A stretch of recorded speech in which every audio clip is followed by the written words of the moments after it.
आराराबा आणि अनिल भाऊ हे नेहमीच एकमेकांचे कामाच्या बाबतीत म्हटलं तर कधी त्यांनी प्रतिस्पर्धी असं दाखवलं नाही. ते एक जीवाने एक दिलानं काम करत होते. सचिन पाटील हे प्रतिस्पर्धी आहेत, दोघेही उद्योजक आहेत. त्यांचे खरं तर आता जोराची टक्कर होईल अशा पद्धतीचं आहे. पण आम्ही आमच्या शरद पवारांच्या गटात आणि रोहितदादांच्या आणि सुमनताईंच्या आणि सुरेश भावांच्या यांच्या सगळ्यांच्या माध्यमातून आम्ही चांगला जोर बांधलेला आहे. नमस्कार.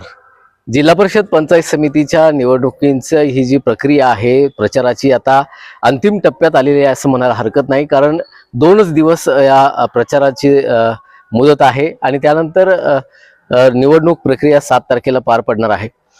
आता आपण मांजर्डे जिल्हा परिषद गटामध्ये आहोत. तासगाव तालुक्यातील हे मांजर्डे जिल्हा परिषद गट आहे आणि आता आपण पाठीमागे पाहू शकता महिलांची संख्या कार्यकर्त्यांची मोठी आहे आणि आर पाटील असतील, सुमनताई पाटील असतील किंवा आत्ताचे तासगाव कोटेमकाळ मतदारसंघाचे विद्यमान आमदार रोहित पाटील असतील, यांचा हा बालेकिल्ला पहिल्यापासून राहिलेला आहे मांजर्डे. आणि या मांजर्डेमध्ये आर आबांना मानणारे लोक अजूनही आहेत आणि केवळ आर आबांच्या पुण्याईमुळेच त्यांना ही मतदान प्रक्रिया किंवा हे मतदान इथल्या मांजर्डे असतील आणि पंचक्रोशीतील लोकांचं मतदान पडतंय आणि पडणारच याची खात्री इथल्या उमेदवारांना असेल, कार्यकर्त्यांना असेल आणि पदाधिकाऱ्यांना मिळत असते. यापूर्वी या मांजर्डे गटामधून जिल्हा परिषद असेल, पंचायत समिती असेल, याच्यावर सभापती म्हणून काम केलेल्या कमलकाकी पाटील आपल्याबरोबर सध्या आहेत. आपण त्यांच्याशी बोलूया. नमस्कार. नमस्कार. आता जिल्हा परिषद पंचायत समितीची निवडणूक पार पडत आहे, प्रक्रिया चालू झालेली आहे, प्रचार शिगेला पोहोचलेला आहे. काय सांगाल, पूर्वीपासून तुम्ही या भागाचं नेतृत्व केलेलं आहे? 2002च्या निवडणुकीत मी जिल्हा परिषद गटातून जिल्हा परिषद सदस्य म्हणून निवडून गेले. पण त्यावेळच्या सुद्धा कार्यक्रमात स्वर्गीय आर आबा हयात होते, स्वर्गीय अनिल भाऊ हयात होते, त्याचबरोबर माझे मिस्टर हयात होते दिनकर पाटील, आणि ह्यांच्या माध्यमातून मला त्या कामाची संधी मिळाली. त्यावेळेला सुद्धा प्रचाराची भूमिका घेत असताना मतदारसंघातील एकूण 14 गावं होती. त्या गावातून आम्ही चांगल्या प्रकारे प्रचार केला आणि त्याचा आम्हाला एक प्रतिसाद चांगला मिळाला. लोकांची आबांच्यावर असणारी प्रेमाची भूमिका, त्याचबरोबर अनिल भाऊंच्या असणारी प्रेमाची भूमिका आणि त्यांच्या माध्यमातून मी एक साध्या शेतकरी कुटुंबातून एक जिल्हा परिषद सदस्य पदासाठी उभा राहिलेली होते.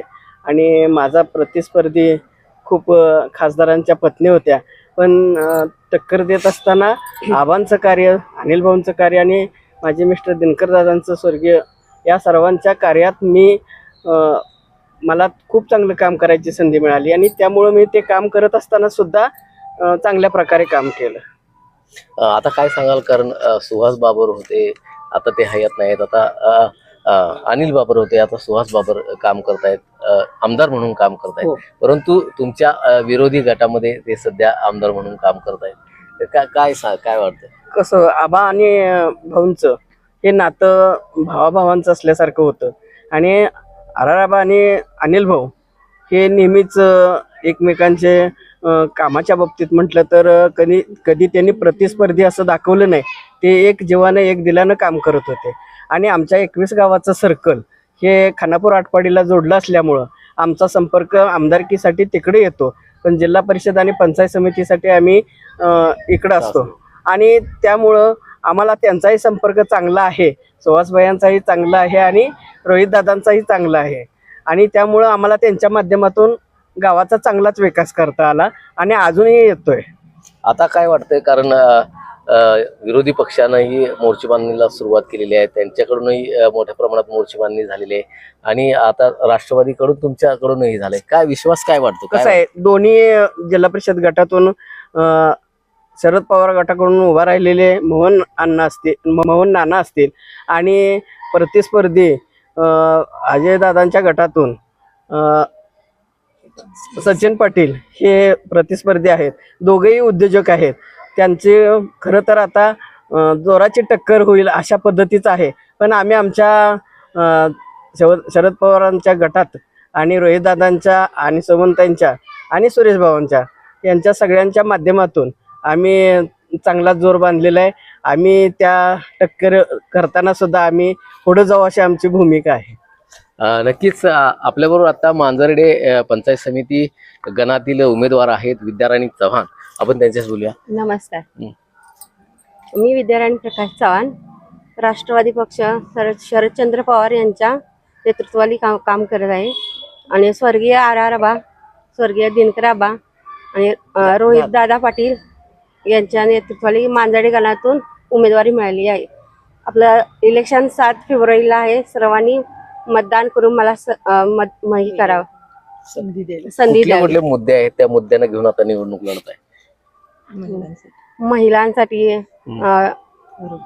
आरोग्य, सर्वसामान्य जनता, शाळा वगैरे असं, माध्यमिक शिक्षण. नक्कीच कारण ही जी निवडणूक आहे जिल्हा परिषद आणि पंचायत समितीची, या जिल्हा परिषद पंचायत समितीच्या निवडणुकीमध्ये हा मांजर्डे हा जो गट आहे, गण आहे, या दोन्ही गटामध्ये आणि गणामध्ये चांगल्या तऱ्हेची कामाची भूमिका याच्या अगोदरही या ठिकाणी पार पडलेली आहे. RR पाटील असतील, रोहित पाटील असतील, सुमनताई पाटील असतील यांच्या माध्यमातून. आणि या मांजर्डे गावचं जे यांनी नेतृत्व ज्यांनी केलं ते दिनकर दादा पाटील हे या गावचे होते. सध्या ते हयात नाहीत, परंतु त्यांच्या पाठीमागं त्यांच्या ज्या पत्नी आहेत त्यांनी ही भूमिका, ही जबाबदारी मोठ्या प्रमाणात पार पाडलेली आहे. आणि राष्ट्रवादी शरदचंद्र पवार पक्ष जो आहे त्या पक्षाच्या जे ध्येयधोरणं आहेत किंवा RR आबांची जी ध्येयधोरणं होती, रोहित पाटलांची जी ध्येयधोरणं आहेत, त्या ध्येयधोरणांना घेऊन या जिल्हा परिषद पंचायत समिती च्या निवडणुकीमध्ये ते सर्वजण उतरलेले आहेत. आणि त्यांना खात्री आहे की इथून पुढच्या काळामध्ये नक्कीच या जो बालेकिल्ला आहे RR पाटलांचा मांजर्डे, इथून हे नेतृत्व पुन्हा आणि जिल्हा परिषद आणि पंचायत समितीमध्ये जाईल असा विश्वास त्यांनी व्यक्त केला आहे.